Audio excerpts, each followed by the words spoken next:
ஆண்டவராகிய இயேசு கிறிஸ்துவின் அதி உன்னதமான நாமத்தில் கிறிஸ்துவுக்குரியவர்களே உங்களை வாழ்த்துகிறோம். நாம் நினைப்பதற்கும் எண்ணுவதற்கும் அதிகமாகவே தேவன் செய்ய வல்லவராயிருக்கிறார். அவர் முகத்தை எப்பொழுதும் தேடுவோம். ஜெபத்தின் வழியாக மிகுந்த வாஞ்சையோடு மிகுந்த தாகத்தோடு பரிசுத்த வேத வார்த்தைகளை காலையும் மாலையும் எந்நேரமும் வாய்ப்பு கிடைக்கும் போதெல்லாம் வாசித்து தேவனுடைய பரிசுத்த ஆவியின் பலத்தை நாம் பெற்றுக்கொள்ள அழைக்கப்படுகிறோம். இந்த புதிய வருஷத்தில் ஏராளமான புதிய காரியங்களை, புதிய அடையாளங்களை, புதிய அற்புதங்களை கேட்பது என்பது விசுவாசிகளுடைய இயல்புதான். ஆனால் லூக்கா 10ஆம் அதிகாரத்தில் 19வது வசனத்தில் நம் ஆண்டவராக இயேசு கிறிஸ்து ஒவ்வொரு விசுவாசிகளுக்கும் ஆண்டவர் இயேசுவுக்கு ஊழியம் செய்ய வேண்டும் என்று விரும்புகிற ஒவ்வொரு ஊழியக்காரர்களுக்கும் ஊழியக்காரிகளுக்கும் தேவன் தந்த ஒரு விசேஷித்த ஸ்லாக்கியமான ஆவிக்குரிய அற்புதமான ஒரு ஆசீர்வாதம் இருக்கிறது. அது என்ன பார்க்கலாம். லூக்கா 10ஆம் அதிகாரம் 19வது வசனம். இதோ சர்ப்பங்களையும் தேள்களையும் மிதிக்கவும் சத்துருனுடைய சகல வல்லமையை மேற்கொள்ளவும் உங்களுக்கு அதிகாரம் கொடுக்கிறேன். ஒன்றும் உங்களை சேதப்படுத்த மாட்டாது. அல்லேலூயா. நில வேண்டும், பணம் வேண்டும், பொருள் வேண்டும், சுக வேண்டும், எதிர்காலம் வேண்டும், இன்னும் தலைமுறை வேண்டும், இன்னும் எனக்கு நீடித்த காலங்கள் வேண்டும், உலகிலே பல நாடுகளின் அனுபவங்கள் வேண்டும் என்று என்னமெல்லாமோ கேட்கிறோம். மிகவும் நல்லது.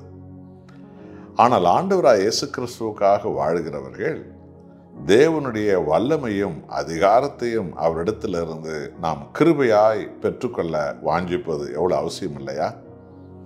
பாம்பை மிதிக்கவும் தேலை மிதிக்கவும். பாம்பும் தேலும் தலையில கொடுக்கில விஷம் இருக்கிறது. அதுதான் பாவம். ஆகவே பாவத்தை அழிக்கவும் பாவத்தின் தலைவனாம் பிசாசை ஜெயிக்கவும் நான் உங்களுக்கு அதிகாரமும் வல்லமையும் கொடுக்கிறேன். ஒன்றும் உங்களை சேதப்படுத்தாது என்று ஆண்டவராக இயேசு கிறிஸ்து அவருடைய அதிகாரத்தையும் வல்லமையும் ஒவ்வொரு ஊழியக்காரனுக்கும் ஊழியக்காரிக்கும் ஒவ்வொரு பிரசங்கமார்களுக்கும் ஒவ்வொரு விசுவாசிகளுக்கும் தேவன் இலவசமாக கிருபையாக தயவாக கொடுக்க சித்தமுள்ளவராய் இருக்கிறார். ஆகவே அன்பானவர்களே, இந்த புதிய வருஷத்தில் நாம் தேவனிடத்திலிருந்து அந்த சாத்தானின் மேல் வல்லமையும் பிசாசுகளை துரத்துவதன் மேல் அதிகாரத்தையும் கட்டப்பட்டவர்களை விடுவிப்பதில் அதிகாரத்தையும் பிசாசு பிடியிலும் ஜனங்களை விடுவிப்பதில் அதிகாரத்தையும் சாப நோயிலிருந்து ஜாதி ஜனங்களை விடுவித்து கிறிஸ்துவின் நாமத்தினால் அவர்கள் நலவாழ்வு பெற வைப்பது அந்த அதிகாரத்தையும் நாம் பெற்றுக்கொள்வது எவ்வளவு அவசியம் என்பதை நாம் உணர வேண்டும் அல்லவா? இன்றைய இந்திய கிறிஸ்தவ பரிசுத்த சபைகளுக்கு ஊழியங்களுக்கு தேவனுடைய அந்த அதிகாரம் தேவைப்படுகிறது. ஆகவே எத்தனையோ கோடி கோடியான மக்கள் கடவுள் பக்தி உள்ளவர்களாக இருக்கிறார்கள். ஆனால் தன்னை உண்டாக்கிய சர்வலோகத்தை உண்டாக்கிய அந்த அன்பின் கடவுளை, அந்த பரிசுத்த கடவுளை, அந்த உயிருள்ள கடவுளை, அந்த கைவிடாத கடவுளை, விடுவிக்கிற கடவுளை, பாவங்களை மன்னித்து வாழ்வு கொடுக்கிற அந்த அன்பின் தெய்வமாம் ஆண்டவர் இயேசு கிறிஸ்துவை நமது இந்திய நாட்டில் கோடிக்கணக்கான சகோதர சகோதரிகள் இன்னும் அறியாதிருக்கிறார்கள். ஆகவே தேவன் நமக்கு அதிகாரத்தையும் வல்லமையும் கொடுக்க ஆவலாக இருக்கும்போது அதில் நாம் வாஞ்சிக்க வேண்டும். ஆகவே என் அன்பையானவர்களே, இந்த புது வருஷத்தில் என் ஆண்டவராகிய இயேசுவே, உமது வல்லமை எனக்கு தாரும், உமது அதிகாரத்தை எனக்கு தாரும், கட்டப்பட்டவர்களை விடுவிக்கிற அதிகாரம், சத்தியத்தை பகிர்ந்து போதிக்கிற அந்த வல்லமை, பிசாசு பிடிலின் ஜனங்களை விடுவிக்கிற வல்லமை, என் ஜாதி ஜனங்களை எல்லா தீமையிலிருந்து விடுவிக்கிற வல்லமை, ஆண்டவராகிய இயேசு உம்மை அறிகிற அறிவில் வளராதபடிக்கு பாரம்பரிய கற்றுக்கள், பலவிதமான சடங்காச்சாரிய கற்றுக்கள், பலவிதமான செத்துப்போன மனிதர்களுடைய பக்தி முயற்சி கற்றுக்கள் எல்லாம் இயேசுவின் நாமத்தினால் ஒழிக்கப்பட வேண்டும். சர்வ வல்லமுள்ள தேவனுடைய அதிகாரத்தை வல்லமையை தேவன் கிருபையாய் கொடுக்க போகிறார். ஆகவே அருமையானவர்களே, என் வல்லமையை பெற்றுக்கொள்ளுங்கள், என் அதிகாரத்தை பெற்றுக்கொள்ளுங்கள் என்று கர்த்தர் நம்மை இந்த புதிய வருஷத்தில் அழைக்கிறார். வாஞ்சிப்போமா?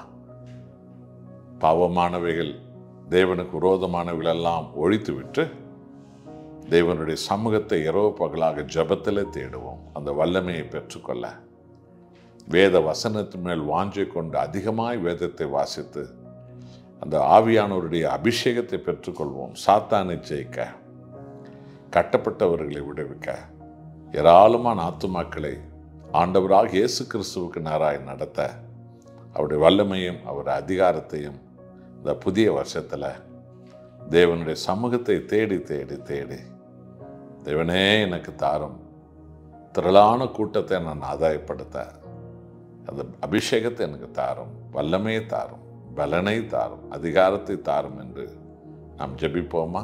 மன்றாடுவோம். அன்பின் பரலோக பிதாவே, சகல சிருஷ்டியின் மகிமையின் கடவுளே, சூரிய சந்திரனை உண்டாக்கி மனித குலம் முழுவதையும் உண்டாக்கி அவர்களை மீட்க வந்த எங்கள் ஆண்டவராக இயேசுவே, சகல பிசாசுகள் மேல் அதிகாரம் கொடுக்க வல்லவரே, எல்லா நோய்களையும் கட்டவிழ்த்து சுகமாக்க வல்லமை கொடுக்க வல்லவரே, கட்டப்பட்ட மக்களை விடுவிக்கிற அதிகாரத்தையும் வல்லமையும் கிருபையாய் கொடுக்க வல்லவரே, உமது பாதம் பணிந்து நாங்கள் இந்த புதிய வருஷத்தில் வேண்டிக் கொள்கிறோம்.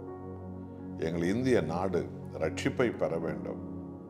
இந்தியா முழுவதும் உள்ள கோடி கோடியான மக்கள் சர்வத்தை உண்டாக்கிய மெய்யான ஒரே தெய்வமே உம்மை அறிய வேண்டும். அன்பின் தெய்வமான உம்மை அறிய வேண்டும். மன்னிப்பின் தெய்வமான உம்மை அறிய வேண்டும். எல்லோரும் நேசிக்க சொல்லும் அந்த அன்பின் கடவுளை உம்மை அறிய வேண்டும். பிசாசின் பகை, விரோத, குரோத, தீமைகள், எல்லா விதமான அசுத்தங்கள், எல்லா விதமான பகைகள், எல்லா விதமான நீதிகள் எல்லாம் ஒழிக்கப்பட வேண்டும். இயேசு நாமத்தினாலே சமாதானமும் சகோதரத்துவம் பெருகிய நாடாய் எங்கள் நாடு ரட்சிப்பை பெற வேண்டும். இந்த அதிகாரத்தை, வல்லமையை இயேசுவின் நாமத்தில் தேவனே, உமது ஊழியம் செய்யும் ஒவ்வொரு ஊழியக்காரிக்கு விசுவாசிகளுக்கும் நீ தயவாய் தர வேண்டுமாய் வேண்டிக் கொள்கிறோம். இயேசு நாமத்தில் பிதாவே, ஆமென்.